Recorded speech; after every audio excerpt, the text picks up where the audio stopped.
안녕하세요. 오늘은 중요한 주제에 대해 이야기하려고 합니다. 노년 우울증. 혹시 들어보셨나요? 많은 분들이 나이가 들면서 겪는 자연스러운 감정 변화와 우울증을 혼동하곤 합니다. 하지만 노년 우울증은 단순한 슬픔 이상의 문제라는 점 알고 계신가요? 오늘 이 시간에는 노년 우울증의 원인, 증상, 그리고 극복 방법에 대해 함께 이야기해 보겠습니다. 또한 이 주제를 통해 가족과 사회가 함께 어르신들을 더 잘 이해하고 더 나은 지원을 제공할 수 있는 방법도 고민해보는 시간을 가져볼까 합니다. 지금부터 집중해주세요. 노년 우울증이란 노년 우울증은 65세 이상의 어르신들 사이에서 흔히 발생하는 심리적 문제입니다. 단순히 나이가 들면 느끼는 외로움이나 의욕 저하가 아니라 치료가 필요한 질환이죠. 이 우울증은 신체적, 정신적 건강에 큰 영향을 미칠 수 있습니다. 예를 들어 일상생활에 대한 흥미를 잃고 식욕이나 수면에 변화가 생기며 심한 경우 자살 충동까지 느낄 수 있습니다.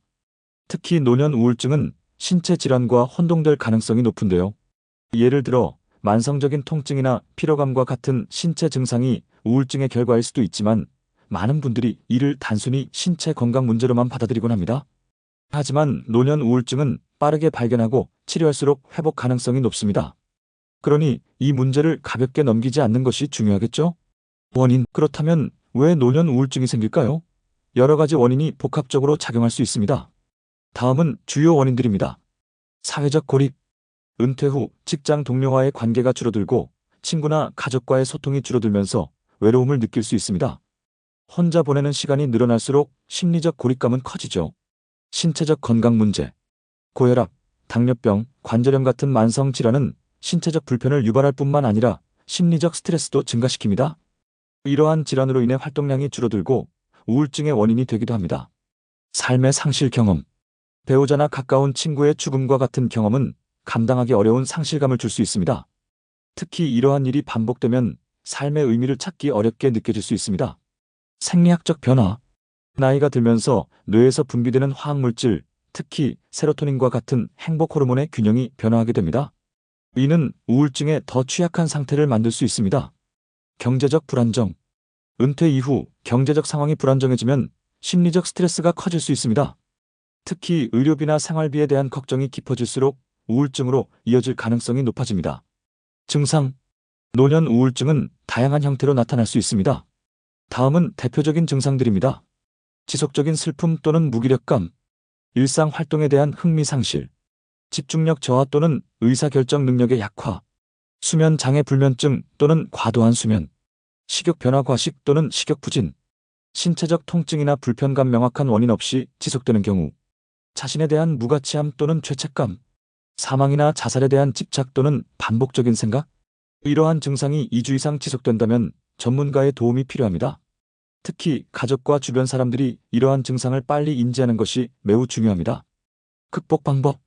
그렇다면 노년 우울증은 어떻게 극복할 수 있을까요? 다음은 실질적인 방법들입니다. 전문가의 도움받기. 정신건강 전문의를 찾아가는 것이 중요합니다. 심리 상담과 약물 치료는 우울증 치료에 매우 효과적입니다. 최근에는 온라인 상담 서비스도 증가하여 접근성이 높아졌습니다. 사회적 연결 유지하기. 가족, 친구들과의 관계를 강화하고 지역 사회 활동에 참여하세요. 봉사 활동이나 동호회에 참여하는 것도 좋은 방법입니다. 예를 들어 동네 문화센터에서 진행하는 프로그램에 참여하는 것도 추천합니다. 규칙적인 운동. 가벼운 산책이나 요가와 같은 신체 활동은 기분을 좋게 하고 건강을 유지하는 데 도움을 줍니다. 특히 매일 아침 햇볕을 받으며 걷는 것은 우울증 예방에 매우 효과적입니다. 건강한 식습관 유지. 균형 잡힌 식단은 몸과 마음 모두에 긍정적인 영향을 미칩니다. 특히 오메가-3 지방산이 풍부한 생선, 비타민 D가 풍부한 음식 등을 섭취하면 좋습니다. 취미 찾기. 그림 그리기, 음악 감상, 글쓰기와 같은 활동은 삶의 활력을 더해줄 수 있습니다. 새로운 취미를 시작하는 것은 뇌를 자극하고 긍정적인 감정을 유도합니다. 명상과 심리적 안정 찾기. 명상이나 심호흡 운동을 통해 스트레스를 줄이고 마음의 안정을 찾는 것도 도움이 됩니다. 명상 앱을 활용하거나 지역에서 진행되는 명상 클래스에 참여하는 것도 좋습니다. 가족과 주변인의 역할. 노년 우울증 극복에 있어 가장 중요한 것은 가족과 주변인의 역할입니다. 어르신들과 정기적으로 대화하고 관심을 표현하며 함께 시간을 보내는 것만으로도 큰 힘이 됩니다. 또한 증상을 과소평가하지 말고 필요할 때는 전문가의 도움을 받을 수 있도록 돕는 것이 중요합니다. 예를 들어 정기적으로 병원에 동행하거나 상담 예약을 도와드리는 것도 큰 도움이 됩니다. 어르신들과의 시간은 단순한 의무가 아니라 우리 삶을 더 풍요롭게 만드는 소중한 기회입니다. 함께 시간을 보내며 서로의 이야기를 나누는 과정은 모든 사람들에게 긍정적인 영향을 줄 것입니다.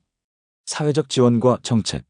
우리 사회에서는 노년 우울증을 예방하고 극복하기 위해 다양한 노력을 기울이고 있습니다. 예를 들어 지역 복지관에서는 어르신들을 위한 심리 상담 프로그램이나 취미 활동 모임을 운영하고 있습니다. 또한 정부에서는 노년층을 위한 정신건강 지원 정책을 확대하고 있습니다. 이런 프로그램들을 적극적으로 활용하는 것이 중요합니다. 만약 주변에 이러한 정보가 필요하신 분이 있다면 지역 복지관이나 건강센터에 문의해 보세요. 오늘은 노년 우울증에 대해 이야기해 보았습니다. 이 영상을 통해 조금이나마 이해와 도움이 되었길 바랍니다. 만약 주변에 어려움을 겪고 있는 분이 있다면 함께 손을 내밀어 주세요. 작은 관심이 큰 변화를 만들 수 있습니다.